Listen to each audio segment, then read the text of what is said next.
no hay mucho ahí más que jugar con el ecualizador. En el 5, acá nos encontramos con algo que vamos a hacer uso a lo largo de la materia, con dos cosas en 5. Por un lado, con el filtro FIR, que lo usamos ya para hacer nuestro filtro promediador, pero principalmente con la FFT, ¿sí? Que es una operación central del procesamiento digital de señales, que lo que hace es darnos la representación en frecuencia de una secuencia en tiempo.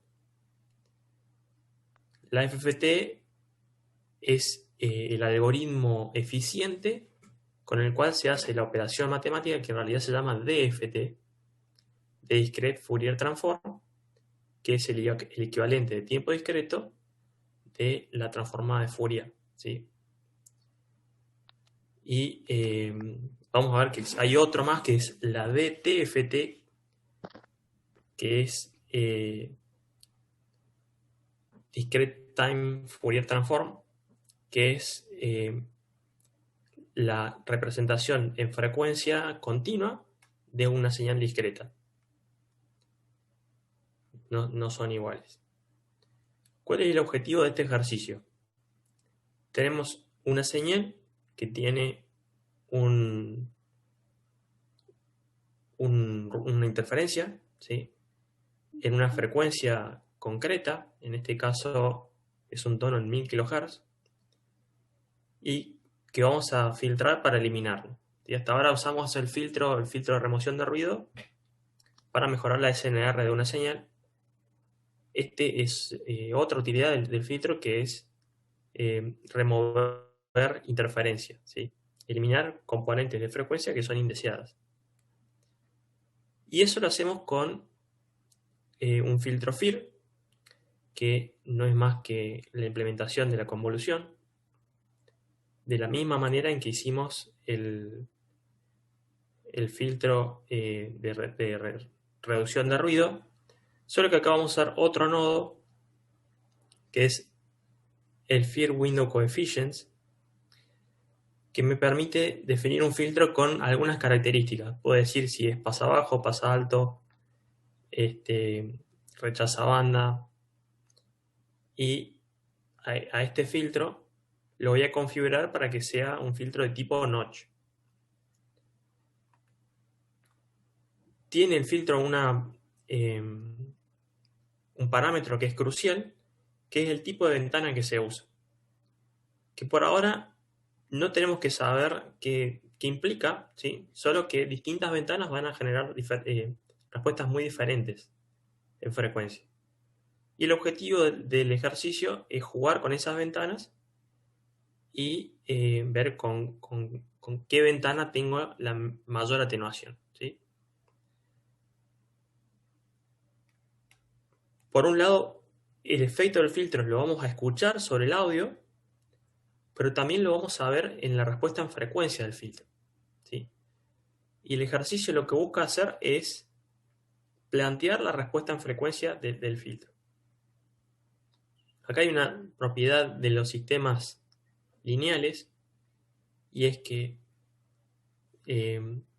la respuesta, la transformada de Fourier de la respuesta al impulso a un sistema lineal es su respuesta en frecuencia, ¿sí?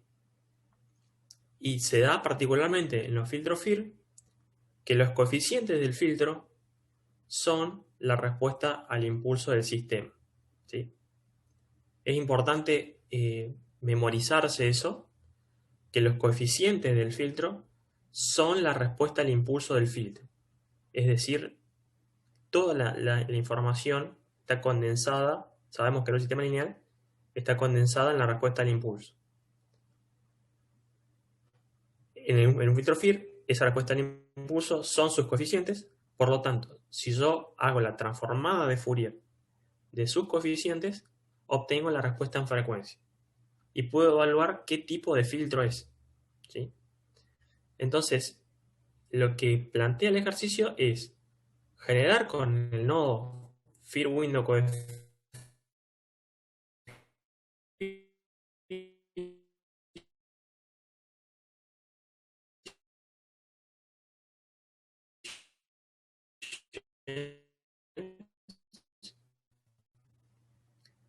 que vamos a automáticamente, y con este nodo nosotros vamos a obtener un conjunto de coeficientes, que justamente por esto que decimos que en los filtros FIR los coeficientes son su respuesta al impulso.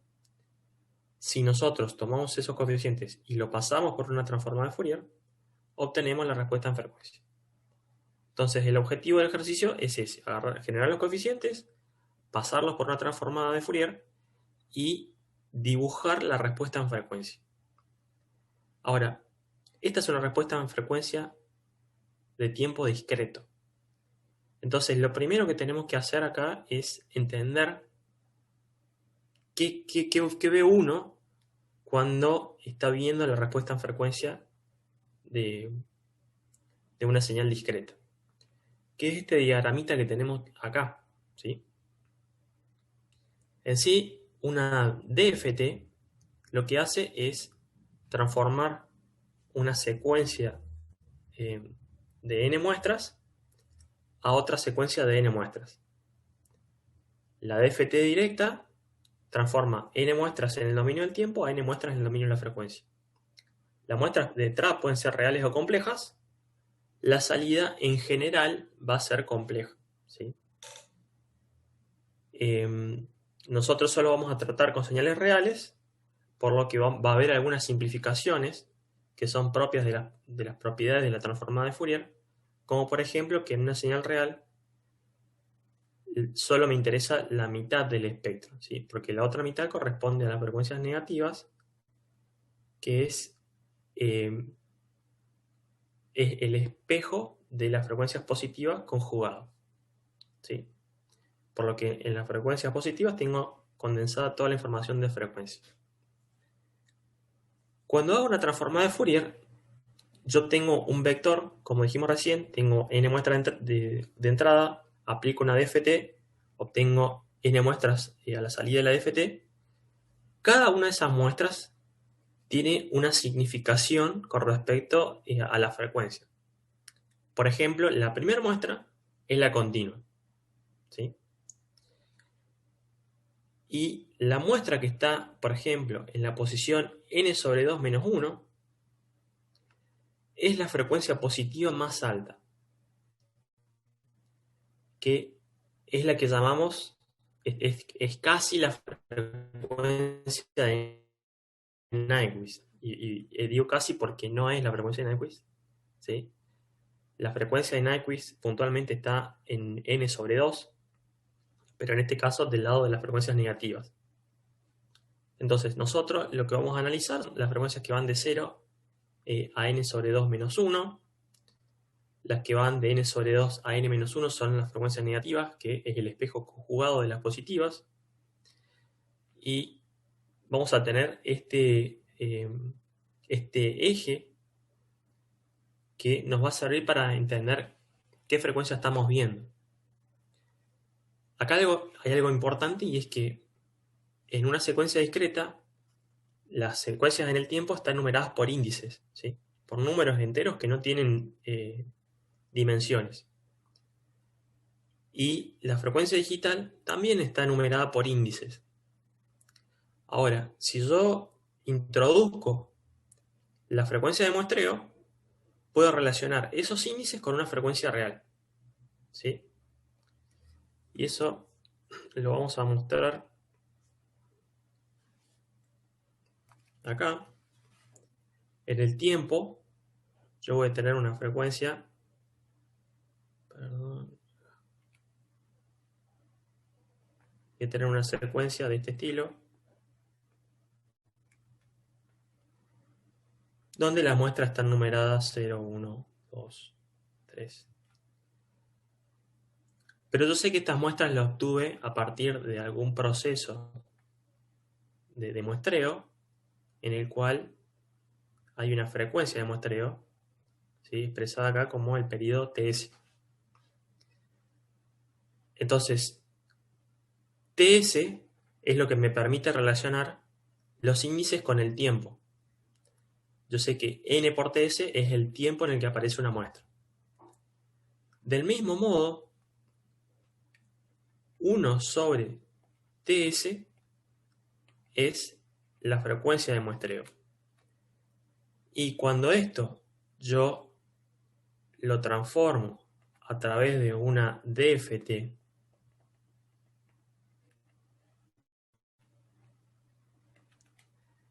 al dominio de la frecuencia, donde por convención, cuando estamos en el tiempo usamos el índice n, cuando estamos en frecuencia usamos el índice k. Ahora voy a tener un conjunto también de muestras discretas que también se van a mover, ¿sí? Pero donde el índice yo lo puedo relacionar con la frecuencia de muestreo multiplicando por fs. Es decir,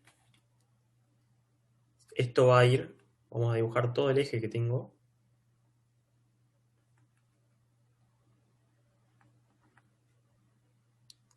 De 0 a n sobre 2 menos 1. Después tengo n sobre 2. Y acá tengo n menos 1. Si yo a esto lo divido por n, voy a tener 0, n sobre 2 menos 1 sobre n. Aquí voy a tener un medio. Y acá voy a tener n menos 1 sobre n. ¿Sí? Si yo a esta frecuencia, que es una frecuencia digital normalizada, fíjense que el rango que tiene esto es de 0 a casi 1. ¿Sí? Si yo esto lo multiplico por la frecuencia de muestreo, obtengo la frecuencia real.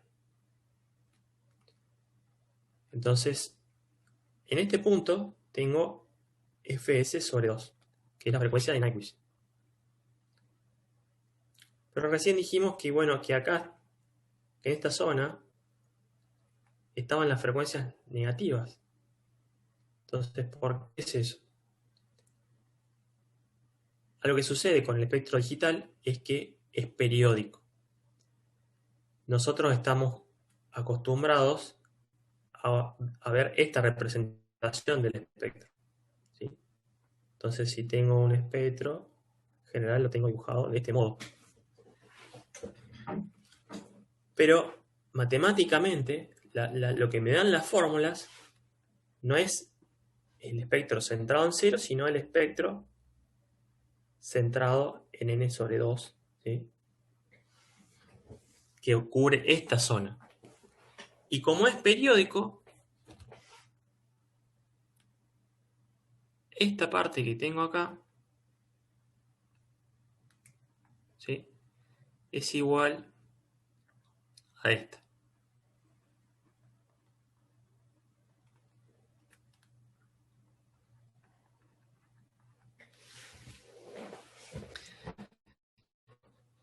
Y que para una señal real, y esto es muy importante, si la señal es real, h de k es igual a h de menos k conjugado. Es decir, por ejemplo, si tomo el índice 1, la frecuencia negativa es igual, pero con el signo de la parte imaginaria cambiado, ¿sí? Para el valor absoluto, que en general es lo que nos va a interesar, es exactamente igual. Y en este ejercicio lo que queremos hacer es generar este eje, ¿sí?, y empezar a jugar con la representación de frecuencia. No tiene otro objetivo el ejercicio que se entienda qué significa cada posición en el eje de frecuencia. Cuando yo tengo una secuencia de entrada, la paso por una DFT, ¿qué significa cada una de las muestras que tengo en la secuencia de salida de esa DFT? ¿Sí? Y eso lo obtengo a partir de esta relación de ejes, ¿sí?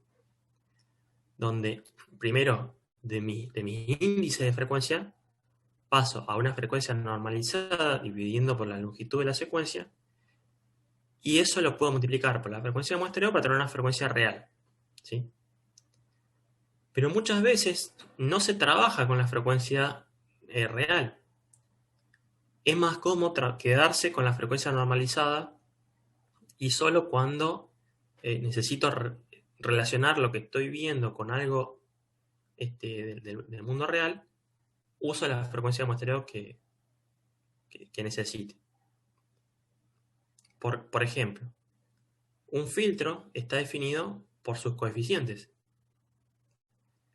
pero yo el mismo filtro lo podría aplicar en dos sistemas con dos frecuencias de muestreo diferentes. Entonces no tiene ningún sentido que yo especifique la respuesta del filtro en Hertz, ¿sí? Me conviene expresarla como una respuesta en frecuencia normalizada y luego cuando el filtro lo voy a usar, voy a obtener la respuesta real usando la frecuencia de muestreo. Por eso es que es tan importante la frecuencia normalizada. Y acá vamos a ver que hay muchas formas de normalizar la frecuencia. En este caso, la que estamos usando va de 0 a 0,5, a casi 0,5 para las frecuencias positivas y a menos 0,5 para las negativas. Esta es una forma de normalizar. Hay otras formas, como por ejemplo que esto vaya de 1 a menos 1.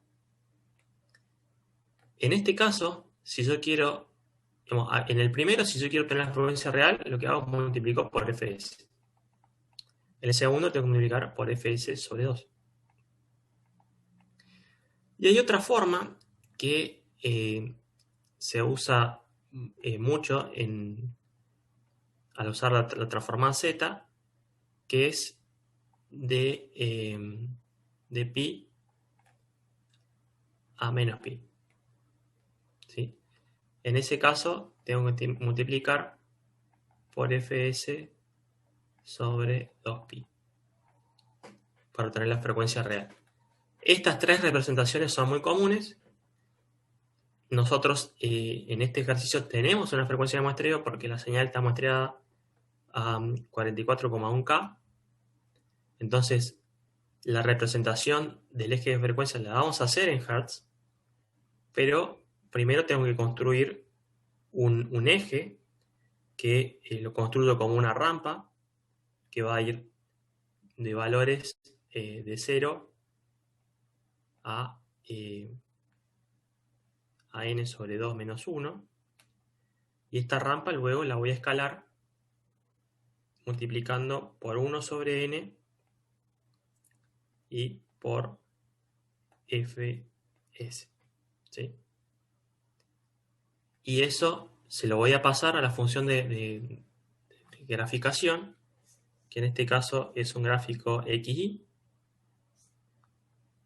este tipo de gráfico XGraph, para que cuando genere el gráfico me haga tanto el eje X, tanto el eje Y como el eje X, ¿sí? Con las unidades correctas. Entonces, con este gráfico voy a ver cuál es la respuesta del filtro y luego debería poder filtrar con ese mismo filtro el archivo de audio que tengo aquí, que tiene un BI. A ver, lo tengo acá.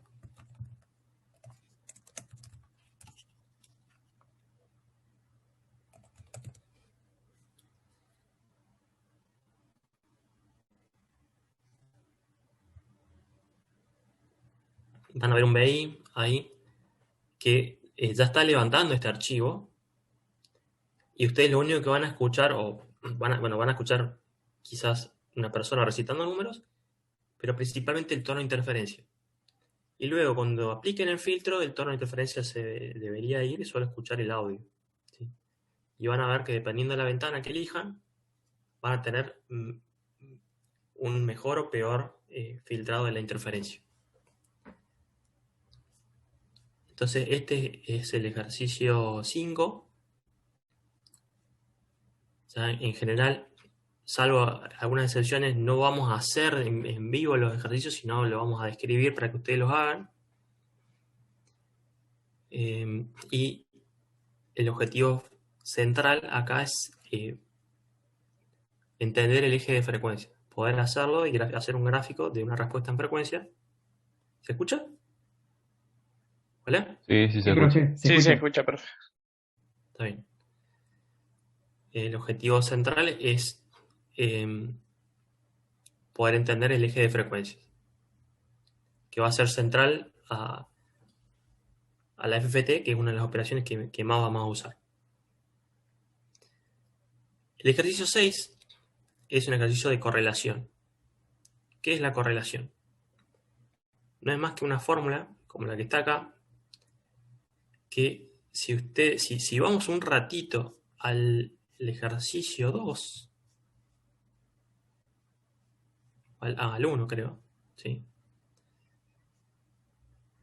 En el ejercicio 1 tengo la formulita de la convolución. Y acá tengo x de n menos i por h de i. ¿Sí? Una sumatoria de 0 a n menos 1. Si ahora voy al 6, veo que la fórmula es exactamente la misma, con la diferencia de que en vez de restar, tengo una suma. ¿Sí? Por lo que las operaciones de convolución y correlación son muy similares y se relacionan de muchas maneras. ¿Para qué se usa una correlación? Bueno, vamos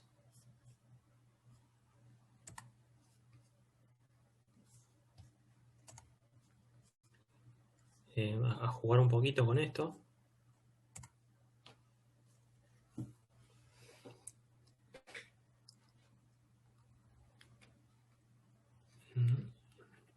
Tengo una secuencia.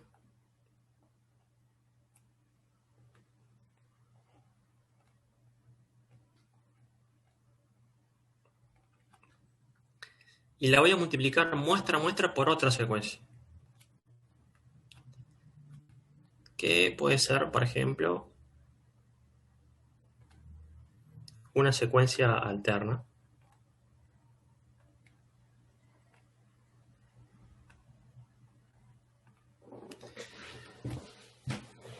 Y esta secuencia la voy a ir desplazando, ¿sí?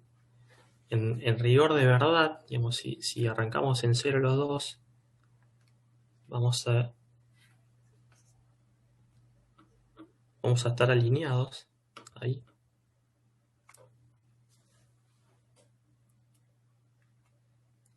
¿Sí? Entonces, la formulita de la convolución es la sumatoria de i igual a 0 a n menos 1. Esta es la salida i de n igual a x de n más i por q de i. ¿Sí? Por cada valor de n de salida, yo voy a ir desplazando la secuencia de entrada y multiplicándola uno a uno por las muestras de q de i. ¿Sí?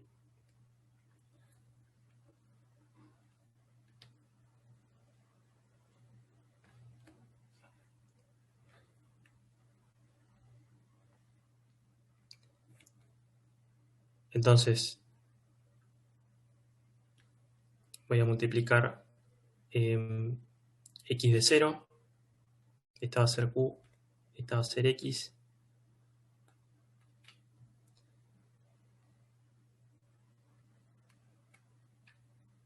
q la voy a dejar fija y voy a estar moviendo x sobre q con cada n nuevo que tenga, y para un x me queda, para un n, perdón, me queda fija Q, por ejemplo, para n0 me queda en esta posición, y multiplico 1 por 1 todas las muestras, ¿sí? Cada uno en su posición, porque los dos se mueven con índice i. Entonces, esta va con esta, esta va con esta, esta va con esta, y así. Para n igual a 1, lo que hago es desplazar esto.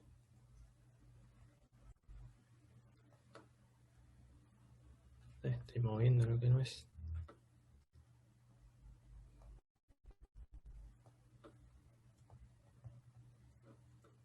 Bueno. Me muevo a una posición y vuelvo a hacer lo mismo. Multiplico 1 a 1 las muestras que se superponen. Ahora, esta muestra no tiene muestra de x con la que multiplicarse, entonces multiplica al 0. Esta va a multiplicar a esta con esta, y así. Y voy desplazando la secuencia de interés sobre el kernel de correlación y multiplicando 1 a 1. En este caso, a diferencia de la conjunción, no se invierte una sobre la otra, ¿sí? En la conjunción una se invierte y se desplaza. Acá no se invierte. Esto es importante porque la correlación tiene la propiedad de que si las señales son similares, el valor de la correlación se maximiza. Entonces, lo que la correlación me da es una medida de qué tan parecidas son dos señales, ¿sí? Porque las estoy evaluando en el mismo sentido y desplazo una sobre la otra. Y lo que me está diciendo la correlación es, para cada valor de n, qué tan parecidas son las dos secuencias. Entonces, la correlación va a tener una función, o sea, va a tener muestras también, que está mi función i, donde si resulta que la secuencia, el kernel de correlación Q de i, está contenida en alguna parte de x, va a haber un valor de n donde esa correlación se va a maximizar. Y me está diciendo que en esa zona las secuencias son muy similares, ¿sí?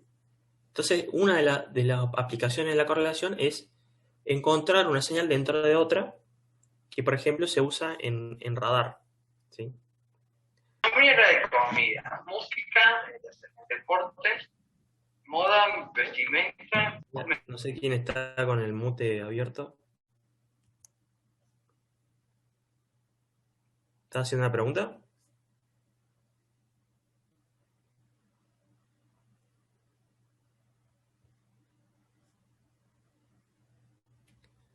Bueno, entonces, si una de las utilidades es esa, encontrar el kernel de correlación, que es algo que estoy buscando dentro de otra señal. Acá, supongamos que x es una señal muy larga, ¿sí? Que tiene otras muestras. En algún punto, si está contenido Q de I, voy a tener un pico de correlación. Quiere decir que en ese punto es el punto de máxima similitud entre las secuencias. Y el valor de n que corresponde a ese punto es dónde que encontré al kernel. Y así es como se usa en radar. Yo tengo... ¿Sí? Perdón, ¿puedo hacer una pregunta? Sí. Tengo una duda porque cuando desplazó la señal, usted está considerando, por ejemplo, cuando pasó a n igual a 1, está usando n igual a 0. ¿No debería moverse, no debería desplazarse para el otro lado, digamos? ¿Ese 0 no se debería desplazar para la izquierda, en Sí. realidad? Para n positivo se desplaza para la derecha, como lo estoy haciendo ahora. No, perdón. Para n negativo se desplaza hacia la derecha. Claro, entonces ahí se debería desplazar para la izquierda, ¿no? Sí, ahí se debería desplazar para la izquierda. El n que yo tengo acá es el de -1. ¿Sí? Digamos, es como que lo estoy calculando para atrás. En sí, digamos, Está bien. Yo había entendido que usted había hecho eso para n igual a 1 positivo. no, digamos, acá en este caso es como que estoy haciendo esto. Pero es lo mismo, digamos, en sí, eh, la secuencia, yo me voy a mover sobre toda la secuencia. Si yo, bueno, la diferencia por ahí está en si yo dispongo de todas las muestras o no. Si yo esto lo hago sobre muestras que me llegan en tiempo real, solo me puedo mover para este lado. O sea, es decir, esto va a venir, se va a correr solo para allá, ¿sí? Perfecto, ahí entendí. O sea que si fuese 1, usted se tendría que haber desplazado para la izquierda. Claro, vamos a hacer esto en el ejemplo de un sistema que está capturando muestras y nosotros tenemos un buffer. Entonces, tengo un eje de tiempo. Esta va a ser eh, la muestra presente, digamos, estaría de este lado, ¿no? Sería el 0. Y hacia atrás tendría el pasado de la secuencia. Menos 1, menos 2, a m menos 1, donde m es el tamaño de buffer. ¿Sí? Entonces, en ese caso, la secuencia Q está fija acá. Voy a tener las muestras de Q. Y las muestras de X están guardadas sobre este buffer. Es decir, tengo un buffer que almacena M muestras. M puede ser mayor o igual a N, ¿sí? Al N de la correlación. Por ahí, para hacerlo más piola, no lo hagamos igual. Y vamos a hacer que esto es desde ahí. Y para hacerlo más general. Entonces acá tengo las muestras de Q. Y acá tengo las muestras de X. Para cada valor de Y que yo estoy generando, simplemente tomo las muestras que se solapan y las multiplico, ¿sí? Un producto y sumo todo. Y eso es una salida, eso es un I del N que estoy usando en ese momento. Y de este lado entra una muestra nueva y todo se corre para la izquierda, ¿sí? Esto es un buffer circular, entonces esta muestra se pierde y se reemplaza por esta, ¿sí? Toda la secuencia se mueve para allá y entra una nueva muestra acá lo que sería el 0 este, ¿sí? Así funciona en un sistema de tiempo real, donde yo cada vez que me entra una muestra, proceso, ¿sí? Entonces, Entra una entonces, muestra, corro todo. entonces deberían dar igual, al fin y al cabo la suma me va a dar igual si yo tomo de menos 1 o más 1 en adelante. Sí, el índice acá es, digamos, yo podría tener un negativo y ponerle un offset, no tiene relevancia real en la fórmula. Simplemente me dice cómo es que me tengo que mover entre las dos secuencias. Y acá la manera que se interpreta esto es que fijo y me muevo usando I. Y en el mismo sentido.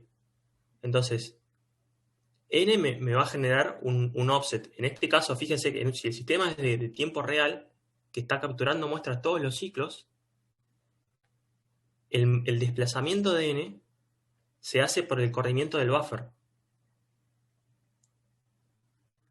pero no tiene, yo no cambio el punto donde estoy tomando las muestras para hacer el procesamiento.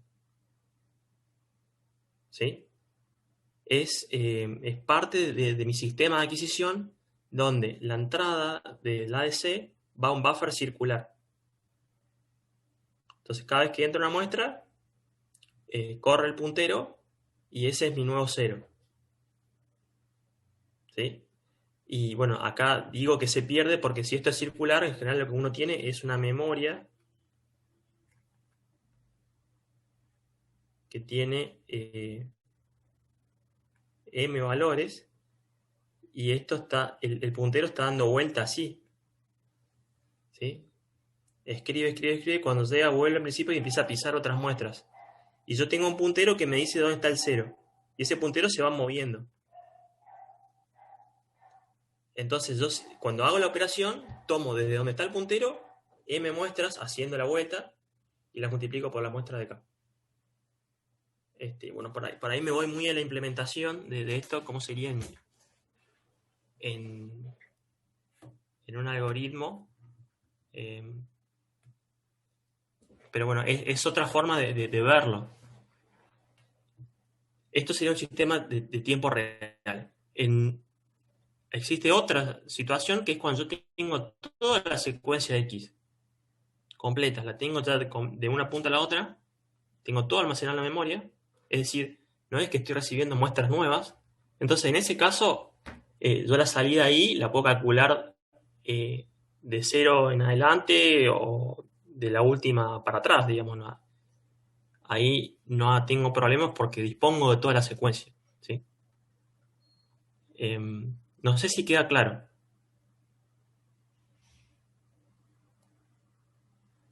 Sí, profe, perfecto. Bueno. Si la enredo y quieren que simplifiquen, avisen, ¿eh? No hay problema.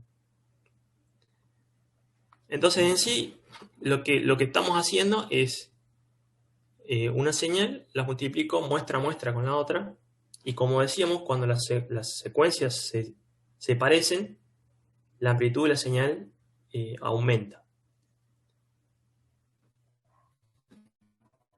Y eso lo puedo ver, por ejemplo, si tengo una senoidal, voy a tener muestras de esta senoidal.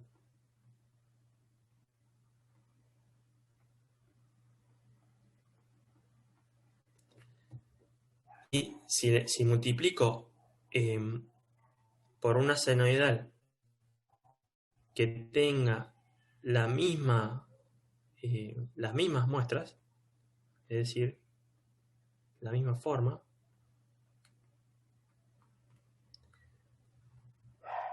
cada producto va a transformar el signo de la muestra a positivo. Las negativas se van a multiplicar por negativas, se van a hacer positivas. Y las positivas también por positivas se mantienen en positivo. Entonces la suma en valor me da un valor alto.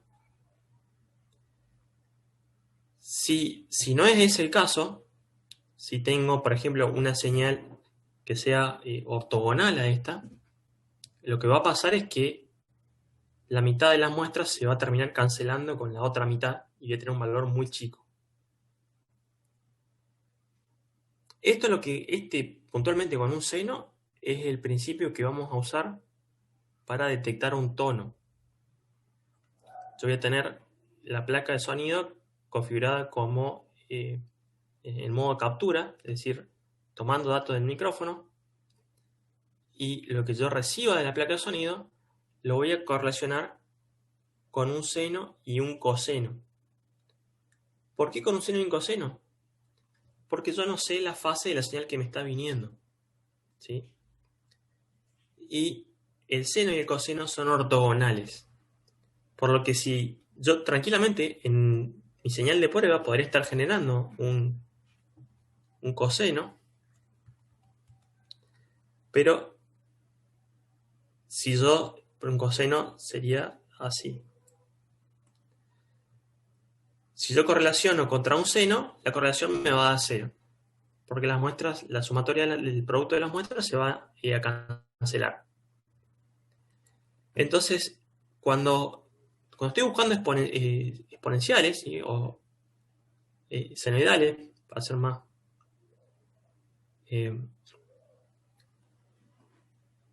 claro, necesito necesariamente multiplicar, hacer la correlación por ambas componentes, por la senoidal y la cosenoidal, y obtener una métrica que va a ser la combinación de las dos. Y es una combinación geométrica. Después tomo el resultado de la correlación con el seno elevado al cuadrado más el resultado de la correlación con el coseno elevado al cuadrado, sumo los dos y raíz cuadrada. Es decir, hago la media geométrica de ambas correlaciones para ver qué tanto de sinusoide hay en la señal. ¿Sí? Entonces, de ese modo puedo detectar si hay un tono presente, si el tono está generado sinusoidalmente, independientemente de la fase. Si ustedes solamente hacen la correlación con un seno, lo que van a notar es que si corren la fuente de sonido y hacia el micrófono o la alejan del micrófono, va a haber una diferencia de fase que va a hacer que la correlación suba o baje. ¿Sí? Me hago independiente de la fase, que es lo que buscamos hacer acá. ¿Sí? Entonces, en sí, tenemos el mismo BI que usamos en el ejercicio 8 de la guía 1. Vamos a tener una entrada que va a ser la longitud de la correlación, ¿sí? Que, bueno, vamos a arrancar con valor por defecto de 5000. Eso me dice qué tan largo es mi kernel de correlación.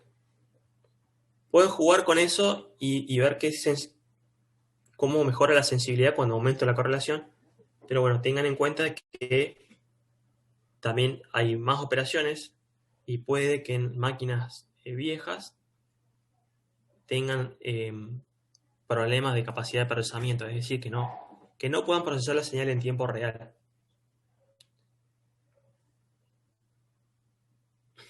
Entonces, bueno, voy a tomar uno de los canales, normalizo la señal de audio de manera que esté entre -1 y 1. Eso lo hago sacando el máximo con el nodo de valor absoluto. Perdón, saco el valor absoluto con el nodo de valor absoluto y de ese saco el máximo y divido por ese máximo, con eso normalizo. Y luego voy a generar mi kernel de correlación. Eso lo hago con dos generadores de seno. Uno que va a tener fase 0, que es la fase por defecto, y otro va a tener fase 90 grados, para que uno genere un seno y otro un coseno.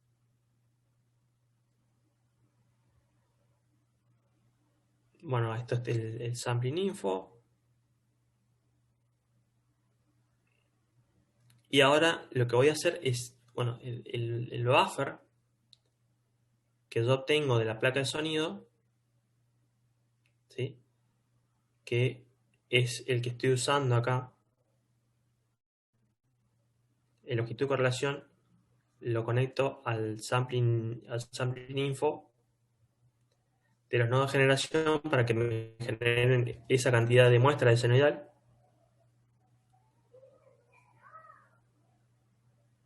Y bueno, también le digo a la placa de sonido que me dé esa cantidad de muestras, que me dé 5000. Y ahora lo que tengo que hacer es multiplicar 1 a 1 como plantea la fórmula, y luego sumar todo con el nodo addArrayElements, ¿sí? De la paleta numérica. Esto lo hago para los dos, senoidal, cosenoidal. Y por último, normalizo dividiendo por el control longitud de correlación. ¿Esto por qué? Porque bueno, la amplitud de la correlación depende también de la cantidad de muestras que tome. Si tomo más muestras, el valor de correlación es más alto. Entonces, normalizando, me hago independiente de la cantidad de muestras que uso en mi kernel.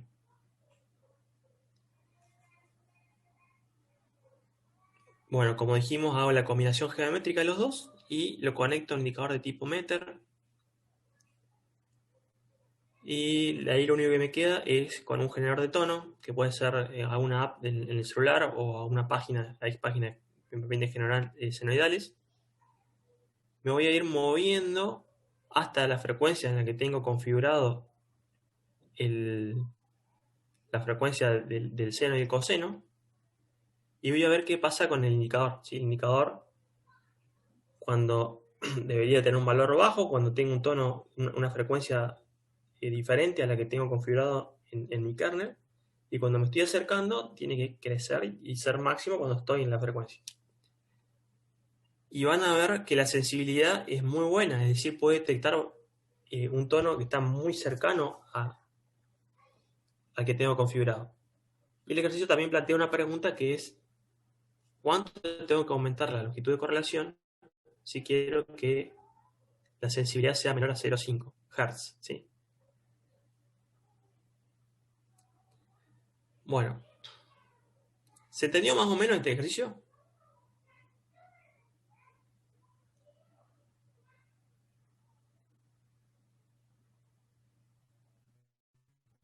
Sí, profe. Bueno, Sí. el último es un ejercicio exploratorio donde lo que vamos a hacer es jugar con el teorema de muestreo y entender un poco de dónde sale esto de la frecuencia de Nyquist y cuál es la relación entre la frecuencia de muestreo y la calidad de la señal que uno tiene.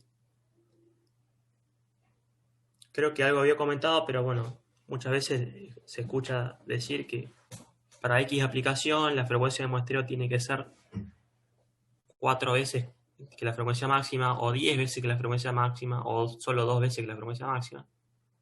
Y eso es como información empírica que depende de la aplicación y uno no sabe bien de dónde sale, pero la raíz está en la fundamentación matemática del teorema de muestreo.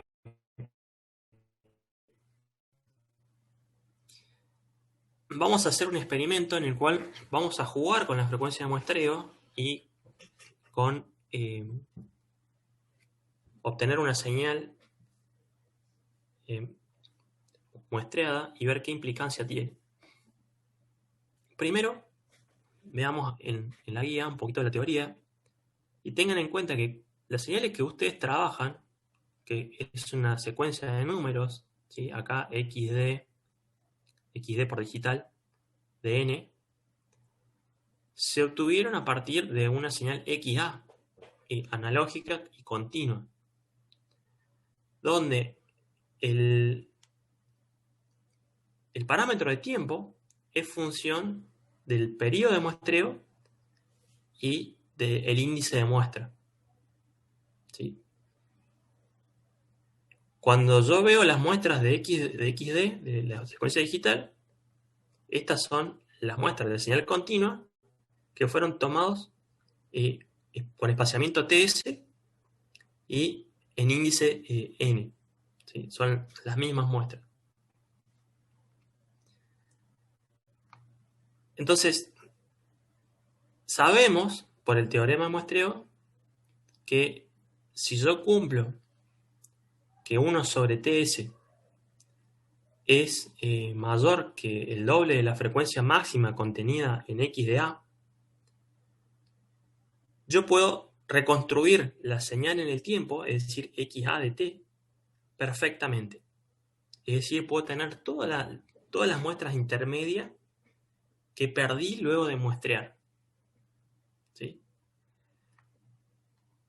Y la manera de obtener de nuevo X de A es haciendo la sumatoria de las muestras de XD multiplicada por una función G, ¿sí? Que se llama función de reconstrucción, donde G es una función muy conocida en procesamiento, que es la función sinc, ¿sí? o seno de x sobre x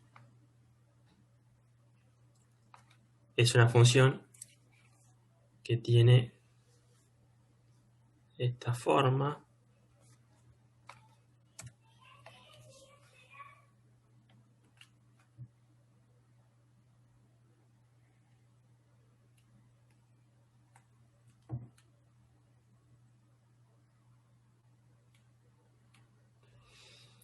Entonces, ¿qué me está diciendo la formulita de reconstrucción?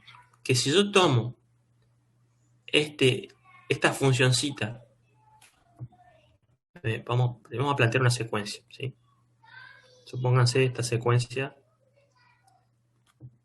y que es el muestreo de una secuencia de una señal en el tiempo, ¿sí? Subyacente. Por ahí, bueno, el dibujo no me favorece. Vamos a hacerlo.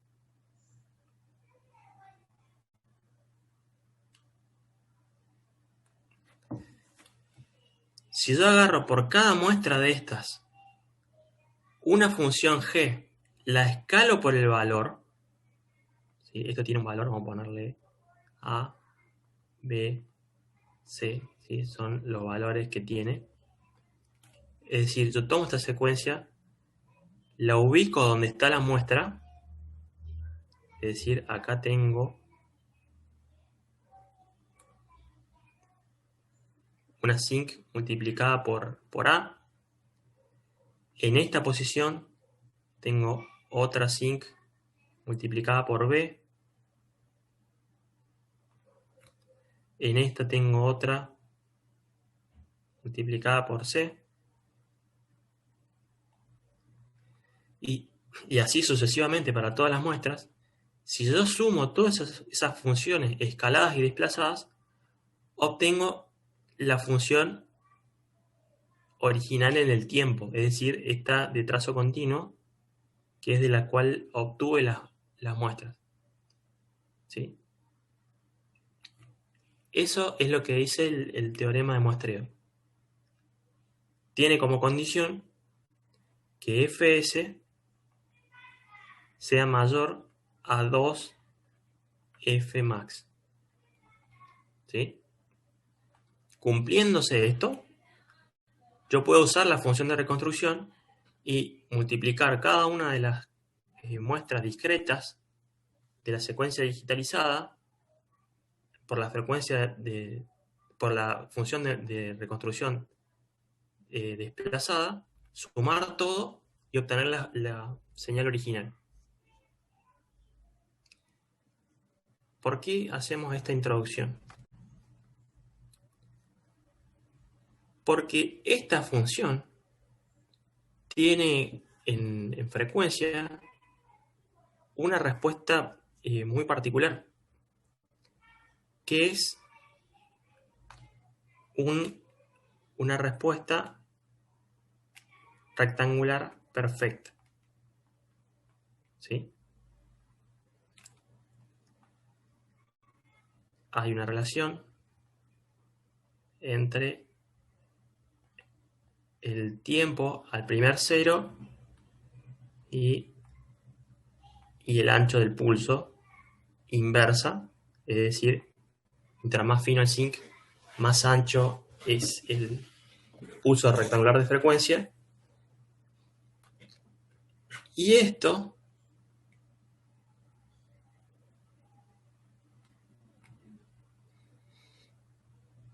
es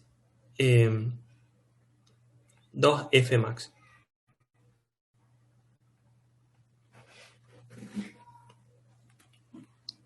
En sí, el zinc es un filtro perfecto, que lo que está haciendo se está multiplicando por muestras, ¿sí? Que yo las puedo representar también en tiempo continuo, es decir, si yo quiero hacer los pasos de reconstrucción en tiempo continuo, acá síganme un poquito, sé que por ahí esto es complejo, pero si yo quiero llevar una secuencia discreta a tiempo continuo, la manera de hacerlo es usando impulsos, ¿sí? usando deltas. Entonces, para pasar de x de n a x de t,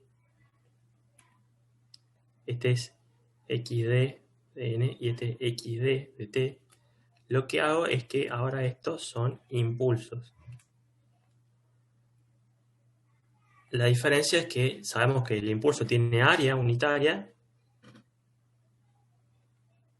pero en el medio, ahora la señal tiene valor 0, ¿sí? Esto es 0, y acá tengo un área cuyo valor es igual al que tenía la secuencia original. Esta es la manera en que yo paso de una secuencia de números a una secuencia en el tiempo, ¿sí? Con impulsos. Entonces estos impulsos, cuando yo los multiplico por la función sinc, ahí la propiedad de selección del impulso, lo que va a hacer es que donde está el impulso me aparece la función sinc, ¿sí? El impulso me está replicando el sinc que estoy multiplicando. Entonces, esa operación de multiplicar por un sinc equivale a que en frecuencia yo esté convolucionando con con una función rectangular. Es decir, lo que acá es multiplicar por un sinc,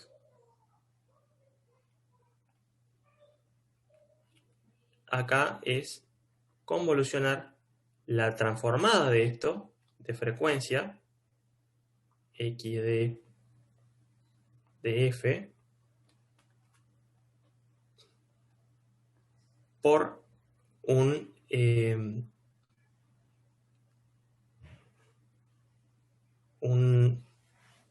una ventana rectangular.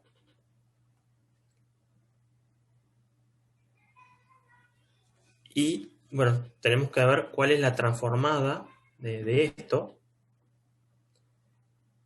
Estos impulsos están espaciados en TS. Y el valor de lo que tienen acá es el valor de la secuencia. La transformada de un tren de impulsos es otro tren de impulsos, que en este caso está espaciado en fs. Entonces, yo en frecuencia de tiempo continuo tengo un impulso en 0, otro en fs, 2 fs, ¿sí? 0, fs, 2 fs, menos fs, y así hasta el infinito. Acá estoy usando muchas propiedades de transformadas, que bueno, por ahí no sé si están tan claras, pero vuelvo a repetir que la transformada de Fourier de un tren de impulso es otro tren de impulso, cuyo espaciamiento en frecuencia es 1 sobre el espaciamiento en el tiempo. Pero esta señal está compuesta por el producto de este tren de impulsos, por una señal subyacente, ¿sí? Que es la señal que estaba muestreando. Entonces, el ancho de banda original se está replicando acá. Me va a aparecer ahí, ¿sí? En cada fs. Y de acá se ve por qué tiene que ser la frecuencia de muestreo mayor a 2 fs. Por esto. Porque esto está en fs sobre 2. El punto de intersección del máximo de espectro. Entonces, si la frecuencia original supera los espectros replicados, ¿sí? se van a pisar y no voy a poder reconstruir la señal original. Si yo cumplo con Nyquist, eso no sucede.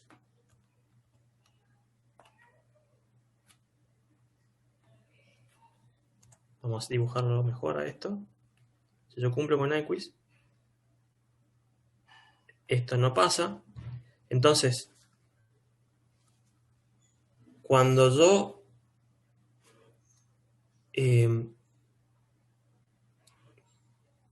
perdón, acá lo que me equivoqué es que en realidad, si yo veo la fórmula, esto es una convolución, es la convolución entre la secuencia XD y la función G. Entonces, esa convolución en el tiempo es en realidad un producto en frecuencia. Entonces, acá es una convolución y acá es un producto. Cuando yo veo esto en frecuencia, la transformada de la función sinc, este cuadradito, bueno, imagínense que es perfecto, ¿sí? Este cuadradito dibujado imperfectamente, pero que en teoría es perfecto, me termina por seleccionar la componente central de esta replicación infinita de espectros y termino quedándome con la señal con el espectro original, ¿sí? Y esa es otra manera de ver la reconstrucción y, bueno, y el teorema de muestreo. En este caso es como que lo hicimos al revés. Tengo la señal discreta y quiero construirla continua y veo cómo se relacionan estos distintos pasos. Pero lo central acá es que yo puedo representar una secuencia discreta como un tren de impulsos que están multiplicando a una señal que es la señal subyacente, esta X analógica de T, que esto tiene un espectro, que es el espectro que veíamos recién. Ese tren de impulsos tiene como transformada este tren de espectros, ¿sí? Por el hecho de que la transformada de un tren de impulsos es otro tren de impulsos cuya distancia es 1 sobre la distancia en el tiempo, y por la propiedad de selección, donde tengo un impulso, el espectro se replica. Cuando yo hago la convolución para reconstruir con la función sinc, estoy multiplicando en frecuencia por una función pulso, y eso es lo que me termina llevándome de nuevo a la señal original. ¿Sí?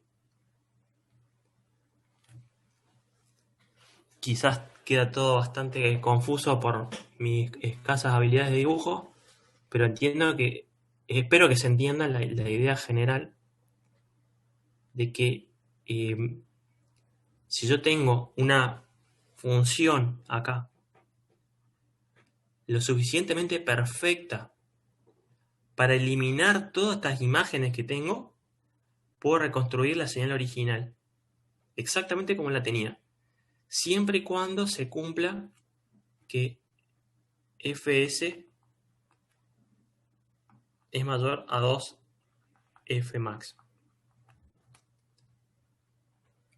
donde f max es esta, ¿sí?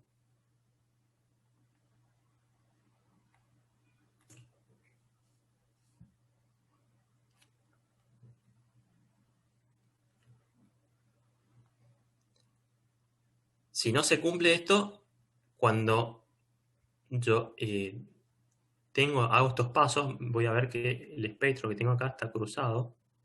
Entonces, cuando yo le aplique mi filtro de reconstrucción, voy a tener interferencia de esta parte, y eso va a aparecer como un espectro que es diferente a este. y no voy a poder volver a la señal original. ¿Sí? Entonces, lo que hacemos en este ejercicio es jugar con eso.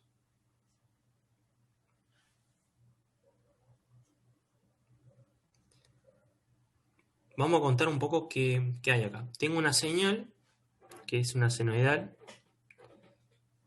y la estoy muestreando con una frecuencia de 100 muestras por segundo. ¿Sí? Tengo una frecuencia de prueba de 10 Hz, es decir, esta senoidal tiene 10 Hz y la estoy muestreando con 100 muestras por segundo, es decir, tengo 10 muestras por ciclo. El factor de submuestreo por ahora no le den importancia. Y de las muestras que yo obtengo de la señal, quiero reconstruir la señal original. ¿Sí? Es decir, de estas muestras en rojo que tengo acá, que el LabVIEW me está interpolando, porque la imagen que me da es una imagen interpolada, donde me trazo una línea de una muestra a la otra, pero digamos, en tiempo continuo, como vimos recién, yo lo que tengo son estos impulsos. Entonces, si yo quiero reconstruir la original, tengo que pasar la señal por un filtro, que si yo lo hago ideal, si yo lo hago un rectángulo ideal, tengo una función sin, que es la función de reconstrucción por excelencia. En este caso, mi filtro tiene un solo tab, por lo que, bueno, esto no tiene forma de ser un filtro de reconstrucción. Y yo lo que estoy viendo acá son las componentes del espectro de mi señal. ¿Sí? Tengo la original en 10 Hz y tengo una imagen que me aparece en 90 Hz. ¿Sí? Que son estas que veíamos en este gráfico, solo que ahora yo tengo una senoidal, la senoidal está compuesta por un par de impulsos, entonces tengo estos dos impulsos acá y acá ya se repite, por lo que mi señal de tiempo continuo antes de la reconstrucción es un espectro que se repite infinitamente con esos impulsos ahí. Y yo quiero, para obtener la señal original, quiero eliminar esto. Entonces necesito anular este tonito que está acá y todos los que le siguen. ¿Sí? Acá el eje lo estoy mostrando hasta 90, pero en realidad hay muchos tonos. De hecho, podemos poner, no sé, 500. No me está dejando. Ah, perdón, no me voy a cortar acá.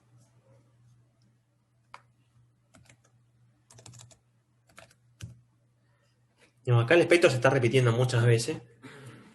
Y todo esto hace que la señal se vea como este tren de impulsos que tengo acá. Si yo quiero reconstruir, necesito aumentar la cantidad de tabs del filtro de reconstrucción. Y van a ver, pongo a correr, vamos a empezar de 1, van a ver lo que va pasando con estos impulsos, ¿sí? Se van ensanchando. Y yo lo que veo acá, de hecho, vamos a poner por defecto eh,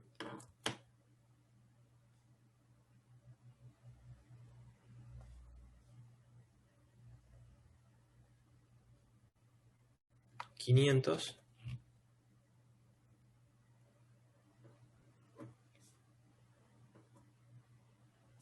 Bueno, me lo está autoescalando.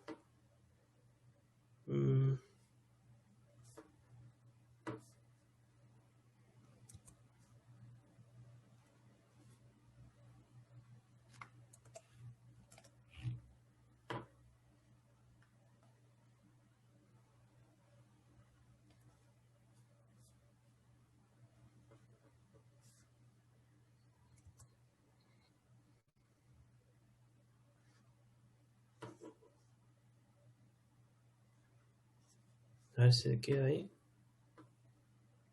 No, bueno, algo tengo que cambiar que me lo lleva a 90, pero bueno, vamos a ir viendo que se empieza a atenuar, ¿sí? Si yo aumento la cantidad de filtros, de tabs del filtro de reconstrucción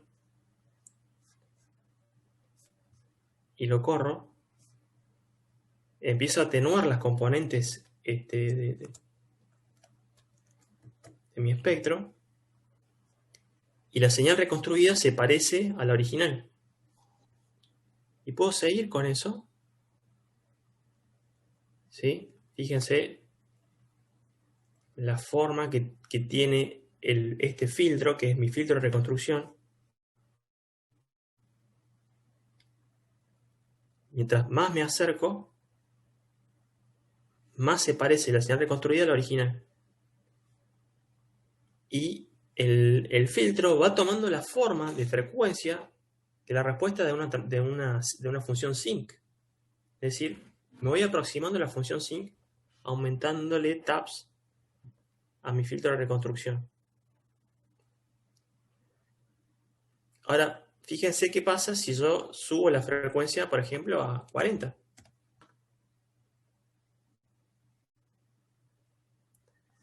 De nuevo, tengo errores acá porque tengo un tono que me está metiendo interferencia. Fíjense que ahora tengo bastante menos muestras en la señal original y ya la interpolación de la VIE no funciona tan bien. De hecho, podría ir, si quisiera, hasta 49 o 49 y algo. Fíjense cómo son las muestras de la entrada. Y acá, para obtener la original, necesito eliminar completamente este pico. Entonces tengo que poner muchas más muestras a mi filtro. Vamos a ponerle 1001. Me voy acercando, pero necesito bastante más. ¿Sí? Fíjense ahí con 3000. Yo ya recupero la señal original bastante cercana. ¿Sí? Tengo algún error todavía.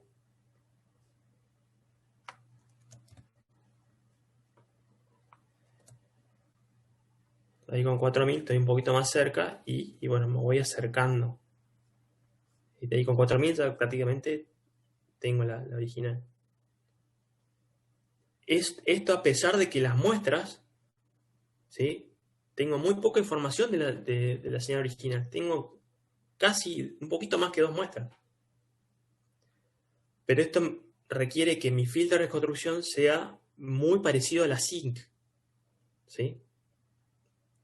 ¿Qué quiero decir con esto? Que cuanto más cerca va a estar uno, cuanto más fidelidad quiere uno, sobre frecuencias que están cercanas a la frecuencia de muestreo sobre 2.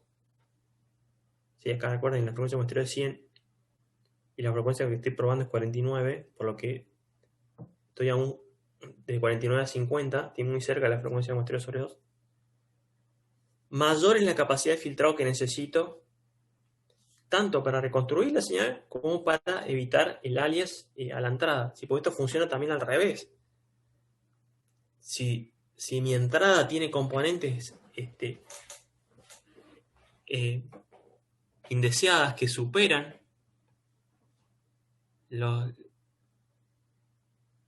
que superan la frecuencia de Nyquist, yo necesito poder eliminarlas para que no me metan interferencia.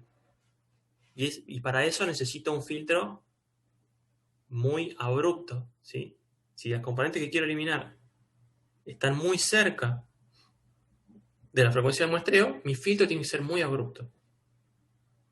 Por eso es que en un sistema de alta fidelidad, lo que se hace en sí es subir la frecuencia de muestreo para poder filtrar con filtros más económicos, que me den mayor separación entre las componentes que puedo admitir en la señal y las componentes que no quiero en la señal. ¿Sí? Por lo que la respuesta definitiva de cuál es la frecuencia que tengo que usar, más allá de la frecuencia de Nyquist, es dependiendo del filtrado que esté dispuesto a hacer o del que disponga. ¿Sí? La frecuencia de muestreo tiene que ser aquella donde yo pueda representar el espectro de interés con los filtros de los que dispongo. No sé si se llega a entender la idea. De todos modos, el ejercicio los va a ir llevando a través de esto, paso a paso. Yo acá estoy cubriendo cosas que vamos a ver en detalle más adelante, por ahí, y entonces no va a quedar tan claro. Pero el núcleo del ejercicio este es ese, que la frecuencia de muestreo, el teorema de muestreo, se cumple si mi filtro de reconstrucción es perfecto. Es una sinc, ¿sí? Si yo no tengo una sinc, entonces no puedo usar la relación del doble, porque con mi filtro imperfecto se me va a meter aliasing o no voy a poder reconstruir las señales a la salida correctamente. Y voy a tener que entonces definir mi frecuencia de muestreo en función de los filtros que tenga a mano.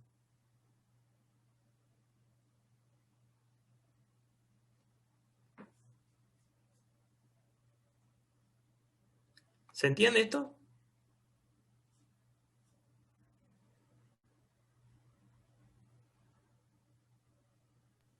Sí, profe, sí.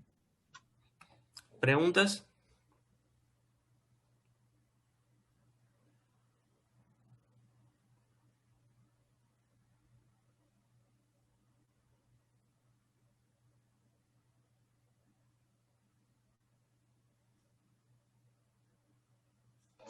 Profe, yo una consultita. En este caso, el tema de los filtros, lo único que implicaría, digamos, a nivel realidad, aumentarían los costos del filtro si tenemos que hacerlo más preciso, ¿no? ¿Cómo? Que aumentarían los costos digamos, de armar ese filtrado si tuviéramos Sí. que llegar a ese punto. Vamos a ir a un sistemita. Supongan que ustedes tienen una ADC y a la entrada este ADC tiene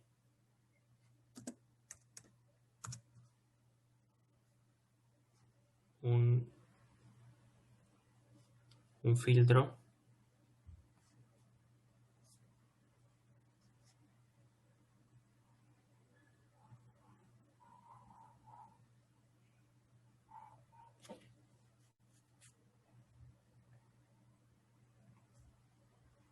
¿sí? Y antes del filtro uno tiene la señal, cuyo espectro tiene componentes que exceden las que a mí me interesan.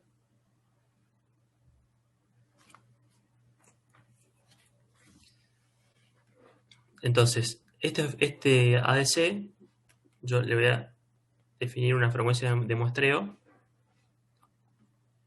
Y acá tengo un filtro que tiene un roll-off, una pendiente. Va a tener una frecuencia de corte, acá. Pero toda esta pendiente también tiene componentes que, si por ejemplo yo pusiera la frecuencia de muestreo, esta frecuencia es fs sobre 2, ¿sí? Por ejemplo, todo esto se termina metiendo como aliasing. Toda la parte de la entrada, acá voy a dibujar el espectro de mi señal de entrada, ¿sí? Toda esta parte se mete como aliasing acá. Entonces, yo lo que hago, como mi filtro tiene un roll-off, corro la frecuencia de muestreo a un punto, por ejemplo donde esta parte no me afecte, ¿sí? Porque no me va a hacer aliasing. Y esto, digamos, yo puse la frecuencia de corte ahí porque me interesa lo que está de este lado, digamos. Esta es la zona de interés. Esta parte que está acá, la termino eliminando digitalmente, con un filtro digital. que puedo meterle la cantidad de tabs que quiera. Pero es muy difícil analógicamente hacer un filtro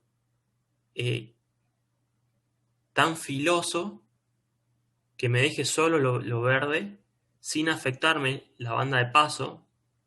Es decir, que esta parte no tengan, por ejemplo, ripple, y que ese filtro sea económico de hacer, en el sentido de que tenga pocas etapas, que en lo posible no tenga amplificadores operacionales, que los componentes sean de baja tolerancia. Digamos, el filtro anti-aliasing siempre es un filtro analógico, ¿sí?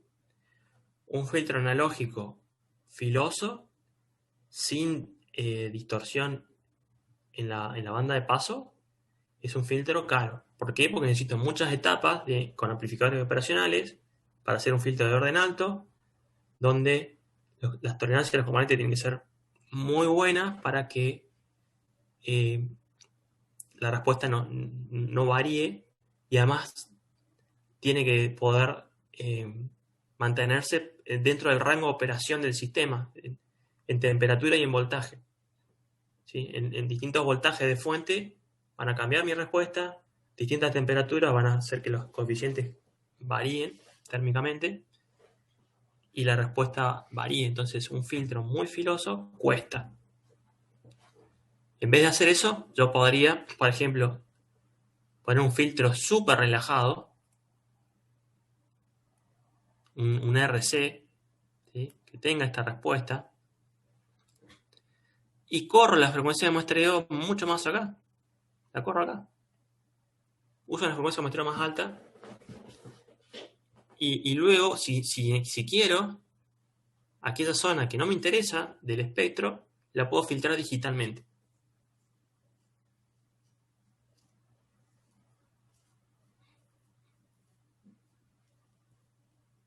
Esa es la razón. En general, uno analógicamente no quiere un filtro complejo, porque tiene que usar componentes pasivos que tienen tolerancias, que tienen variación térmica. Entonces quiere que el filtro sea lo más simple posible, y simplemente le doy margen aumentando la frecuencia de muestreo, y si necesito eliminar algo después, lo elimino digitalmente. Ahí el costo de eliminar digitalmente es un filtro digital. Pero que no tiene variación, no depende de la temperatura.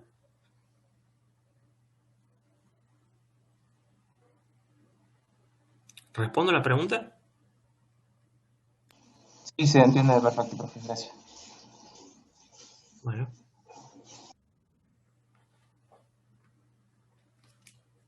¿Alguna otra pregunta? ¿Algo que no quedó claro que quieran repasar?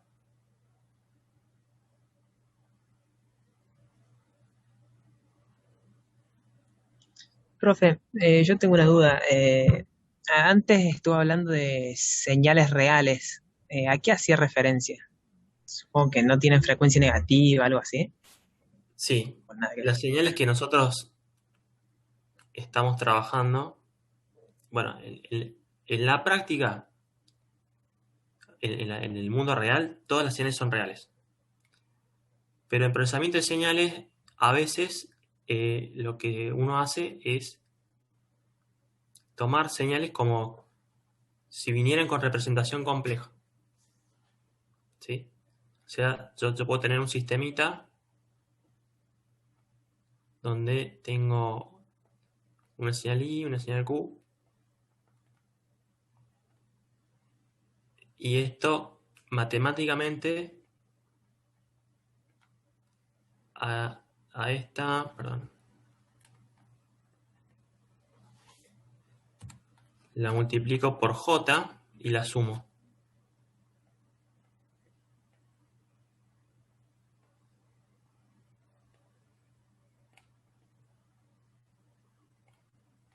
Entonces acá tengo I más JQ. Esta es una señal compleja. La transformada de una señal compleja tiene frecuencias negativas que son diferentes a las positivas. El espectro de esto puede ser así, por ejemplo, que un espectro asimétrico. No hay relación entre estas componentes y estas componentes. Una señal real se da siempre que las frecuencias negativas son el conjugado de las positivas. El espejo conjugado de las positivas. ¿Sí? Esto en sí, en la práctica, se hace conceptualmente. Yo tengo sistemas donde voy a recibir dos señales que son I y Q, pero en sí, lo que me está llegando acá por I y lo que me está llegando por Q son señales reales. Simplemente conceptualmente, cuando yo entro a mi procesamiento, esto no existe, el operador J en la física. Esto estaría, por ejemplo, dentro de mi sistema de procesamiento. Lo hago de este modo porque me simplifica las operaciones. Esto se usa mucho en comunicaciones, por ejemplo, donde yo tengo una portadora y las señales que están en fase con la portadora son las señales I y las señales que están en cuadratura son las señales Q, que es la misma portadora desplazada a 90 grados. Con eso, digamos, lo que termino transmitiendo no es más que una señal real cuya fase se mueve hacia adelante y hacia atrás, pero después cuando yo demodulo con la portadora original y la portadora original desplazada a 90 grados.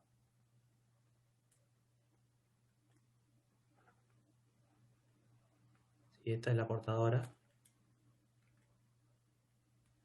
Entonces tengo esas dos componentes, la componente en fase y la componente en cuadratura. Y que después puedo procesar de manera compleja y lo que tiene ventajas, digamos, en cuanto al procesamiento.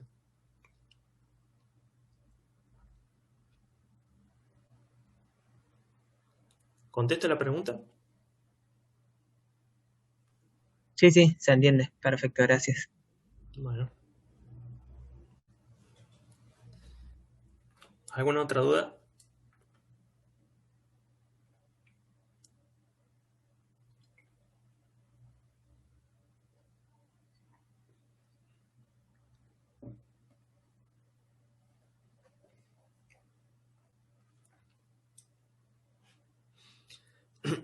Esto vuelvo a resaltar que la representación compleja es una simplificación conceptual que ayuda a llevar este tipo de relaciones de una función base y otra que está rotada a 90 grados.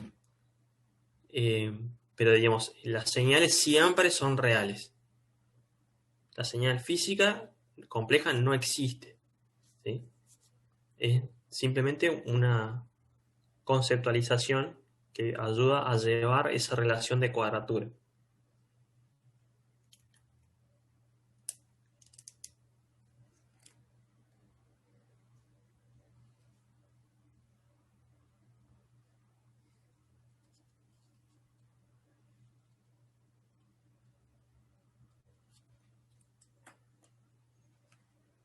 ¿Alguna otra pregunta?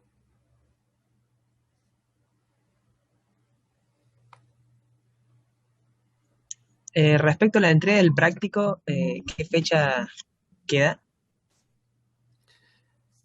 A ver qué fecha tenía.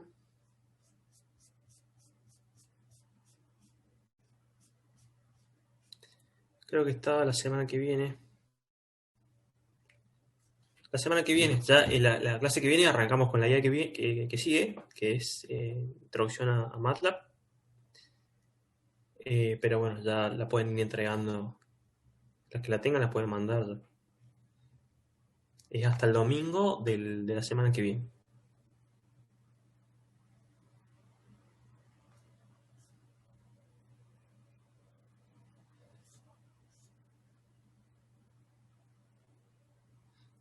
También si tienen dudas con respecto a los ejercicios, pueden usar las los distintos medios de comunicación que tenemos.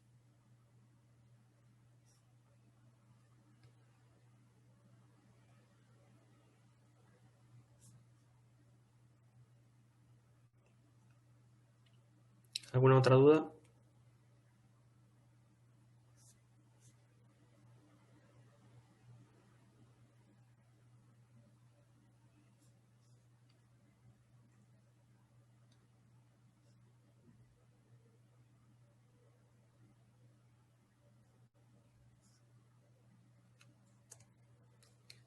Bueno, Por mi parte no, profe. Eso sería todo por hoy, entonces. Bueno, buen fin de. Chao, profe, nos vemos. Hasta luego. Ah, profe, suerte. Hasta luego, profe. Buen fin de.